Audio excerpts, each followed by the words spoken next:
Hey guys, what's up? What's going on out there this afternoon? Yep, Brent Abel here, WebTennis.com. Another episode with, hey Joe, glad you could show up today. Thank you very much. WebTennis.com, another episode of the Tennis Mindset Project. And I don't know why, but I have got the slowest internet connection today. So my apologies if things are choppy. But yeah, I guess this internet thing's not quite an exact science yet. Look, I'm just looking at myself, just going, anyway, no sweat. So let's get to it. I've got a small window here today, and I want to, I got to get off, I got to get in and out quickly. But I want to talk about something that I see from time to time. I know that I used to do this as well. And it's this thing about if you miss lots of serves into the net. Hey, Mark, thanks for joining me. That this might be the reason why. And before we get into it, just a quick reminder: in the mornings, 8 o'clock a.m. Pacific time zone, I'm going live with What's the Right Shot. If you're brand new with me, hey, thank you for showing up. I do 2 live shows a day. The first one in the morning, 8 o'clock Pacific time zone. What's the right shot? That's right. It's based on 2 things. Number 1, shot choice. Where do you want the ball to land over there? And number 2, where do you want to move to next to enhance your shot choice?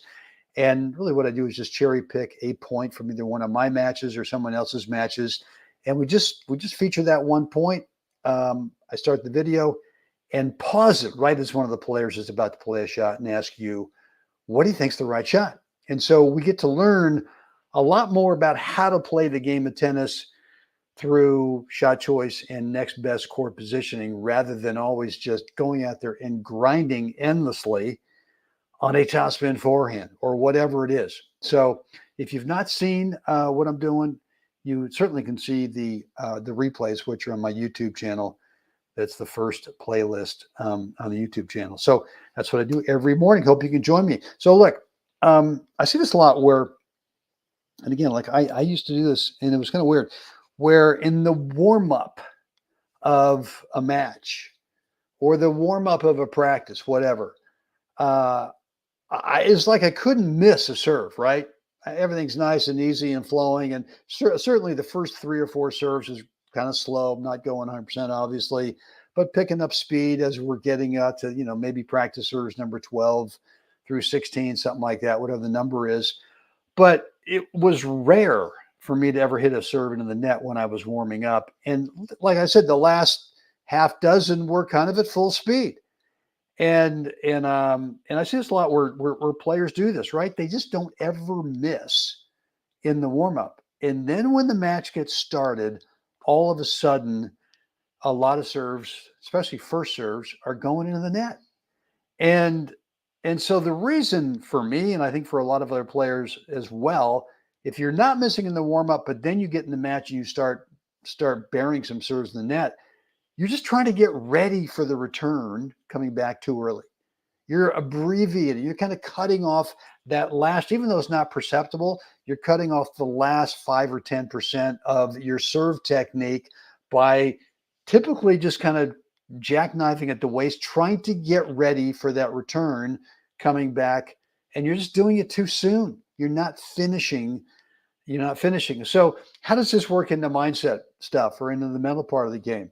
Well, it's as simple as that. Is you're rushing to get ready too early because you either worry about what's coming back, you're not sure what's going to come back, or you're just thinking, God dang it, I got to get ready. So I want to give you, if you're not doing it yourself, give yourself permission to take your time to finish your service motion all the way through. And for me, I do it a little bit artificially, like, at contact when I'm looking up at the ball. And I'm really not, I got to make sure that I see the racket coming through at contact. I'm obviously not looking back, but I'm just at contact. There's the racket coming through, right? And I see that up on top, and I kind of lose the first, I don't know how many feet of the ball leaving my racket on the serve before I start coming down and start looking at the serve. And if you do it too early, where you're jackknifing at the waist, kind of kind of, coming down too early, not keeping. I mean, the old thing used to be, you got to keep your head up.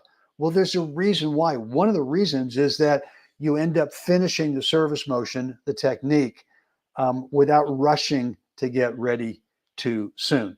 So, and I think it works out. I think it works in other areas of our game too. Sometimes we just rush to get rid of the shot we're hitting, whether it's a serve, whether it's a return to serve, whether it's a ground stroke, whether it's an approach shot, maybe it's an overhead, maybe it's a volley, but we just rush it. I'm not saying frantically, but we rush through to the finish too soon so that we can get ready and be prepared for the next possible upcoming shot. And when you do it, you kind of abbreviate the finish, and at least with the serve anyway, and I see it a lot with the overhead as well, is we kind of jackknife the waist and we just bury the thing in the net.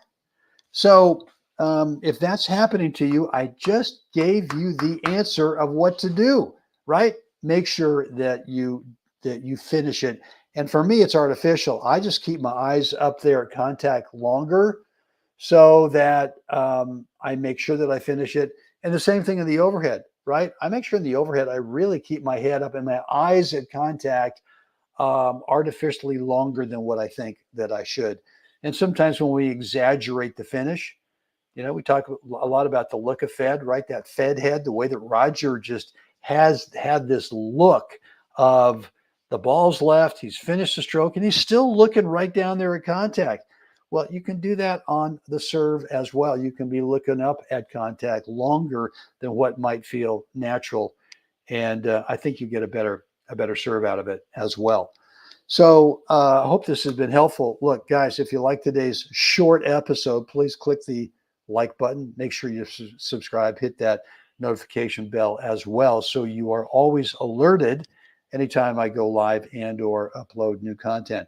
And look, if you've not done so yet, I invite you to take a look at my the Tennis Mindset Project course, which is really the 5 mindset skills. It's a 28-day course. You receive an email every day for 28 days to start building the habits, these 5 mindset skill habits, which for me made a huge difference in 2023, right? I went from, a decent career for over 40 years, 11 USA national titles in singles and doubles, to adding 9 more in 15 months, simply because I finally got real about the mental part of the game and really what it is. What are the tangible skills that we've got to habituate?